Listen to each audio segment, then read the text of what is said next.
سقاني الحب كاسات الوصال فقلت لخمرتي نحبي تعالي. سقاني الحب كاسات الوصال فقلت اللهم صل على محمد وعلى آل محمد بعدد كل ذرة مئة ألف مرة.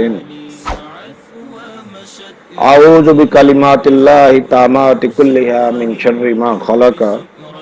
حاضرین محفل، آج جس موضوع پر میں آپ سے بات کرنے والا ہوں وہ بہت پریشان کیے رکھتا ہے انسان کو. جو چیز سب سے زیادہ وہ جادو ہے، اور جادو ایک ایسا عفریت بن چکا ہے ہمارے معاشرے کا، ایک ایسی لعنت بن چکی ہے، اور اس نے ایک ایسے عذاب کا روپ دھار لیا ہے جو کسی بھی انسان کو کسی بھی وقت آ گھیرتا ہے. تو حاضرین، زیادہ تر جو ہمارے پاس مریض آتے ہیں، سائلین آتے ہیں، جو کسی نہ کسی مسئلے کا شکار ہوتے ہیں، دعا کروانے کے لیے آتے ہیں، تو دیکھا یہ جاتا ہے کہ ان میں زیادہ تر علامات جو ہیں وہ جادو ٹونے کی ہوتی ہیں. اور ان کا بھی تذکرہ میں کروں گا کہ وہ علامات کیا ہیں جن سے آپ کو از خود پتہ چل سکے کہ آپ کس مسئلے کا شکار ہیں. لیکن اس سے پہلے میں آپ کو یہ بتاؤں کہ جب بھی آپ کسی مصیبت میں، پریشانی میں مبتلا ہوتے ہیں تو تین قسم کی چیزیں ہیں جو آپ کو پریشان کر سکتی ہیں. ایک تو اللہ کی طرف سے آزمائش ہے جو اللہ کے نیک بندوں کو زیادہ آتی ہے، اور اعمال کا نتیجہ بھی ہو سکتی ہے. دوسری چیز جادو ٹونا ہے جو بہت زیادہ پھیل چکا ہے. کیوں کہ ہمارے معاشرے میں اس وقت، ہمارے معاشرے میں نہیں، ایون امریکہ میں بھی آپ کو یہ چیز ملے گی، کینیڈا میں بھی ملے گی، اور انڈیا میں تو بہت زیادہ ملے گی.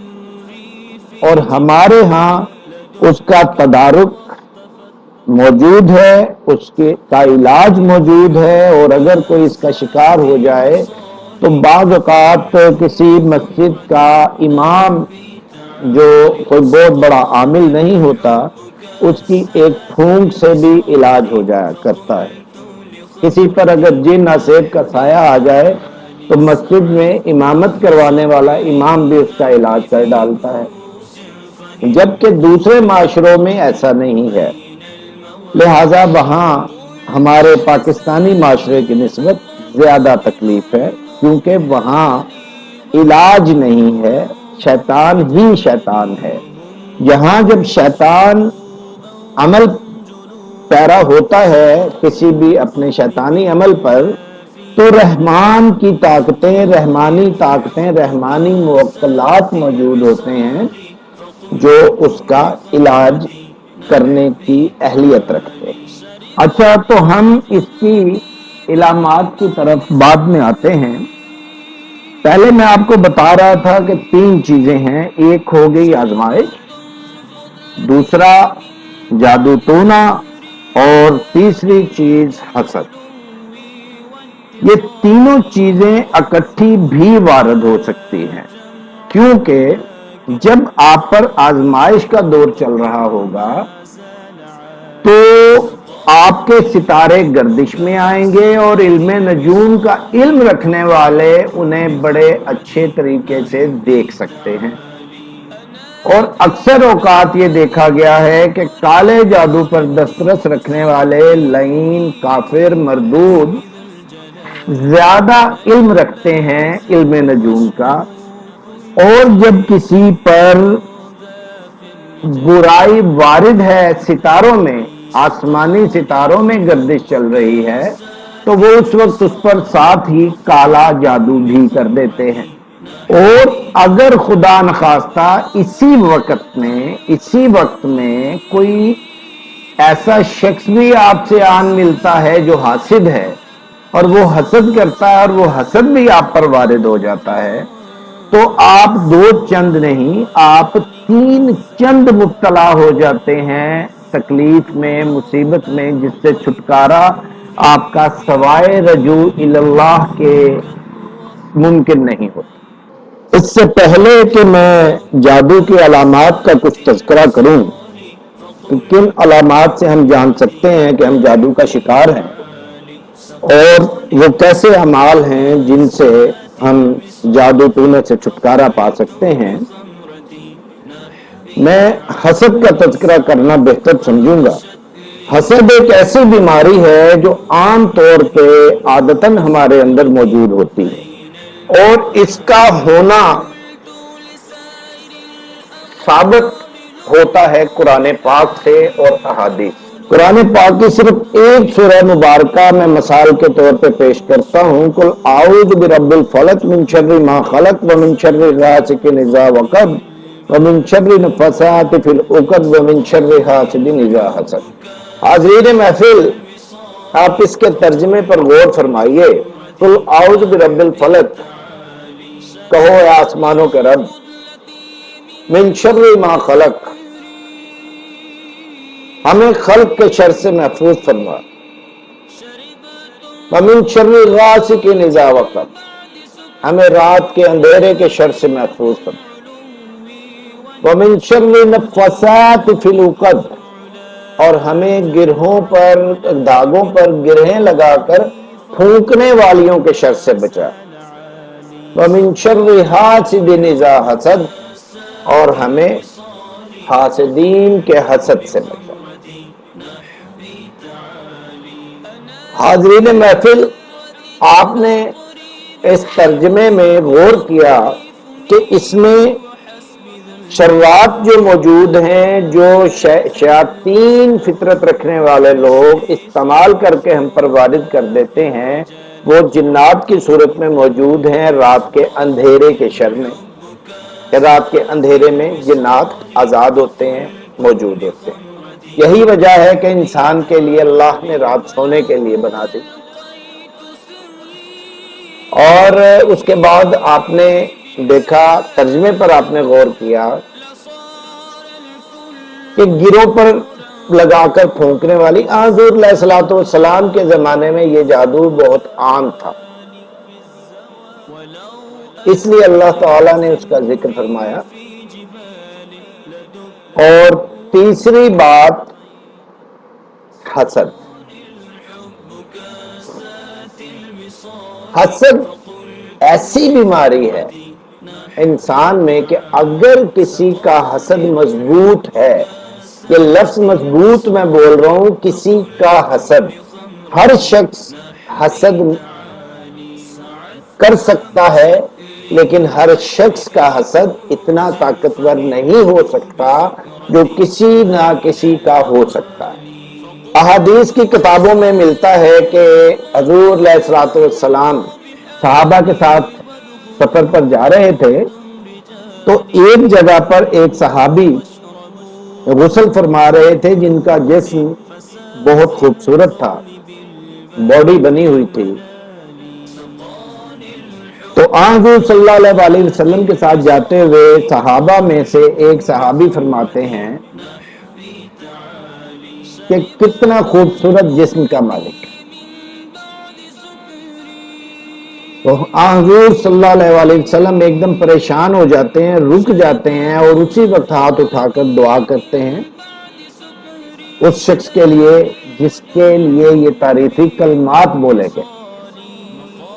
اور آپ صلی اللہ علیہ وسلم نے فرمایا کہ اگر آج یہاں میں نہ ہوتا تو اس شخص کی موت واقع ہو جاتی۔ یہ چیز یہ ثابت کرتی ہے کہ حسد موت بھی واقع کر سکتا ہے۔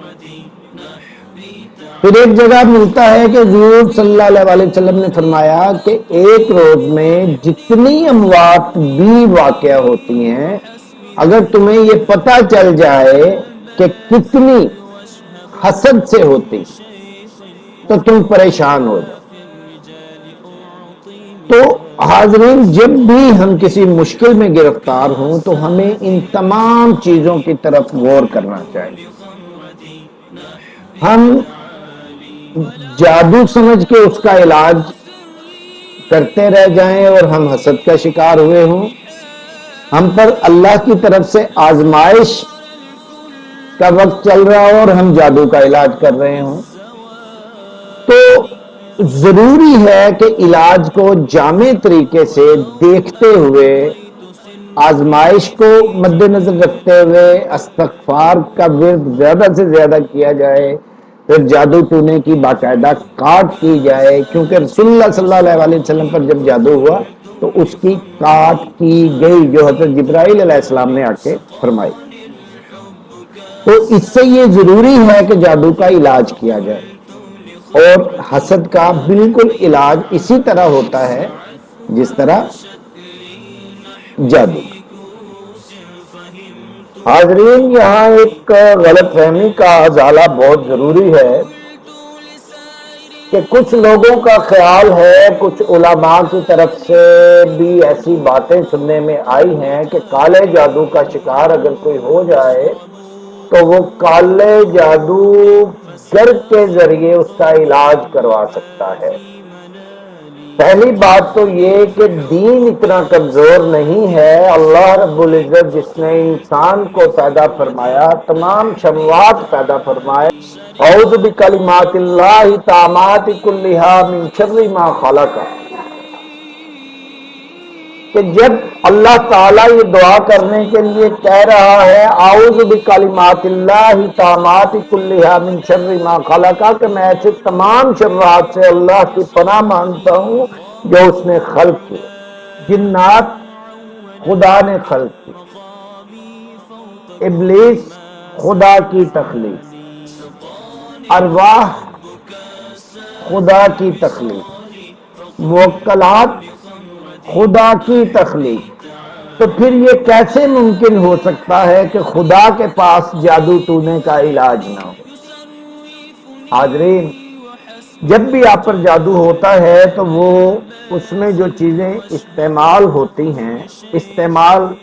ہیں وہ جنات اور موکلات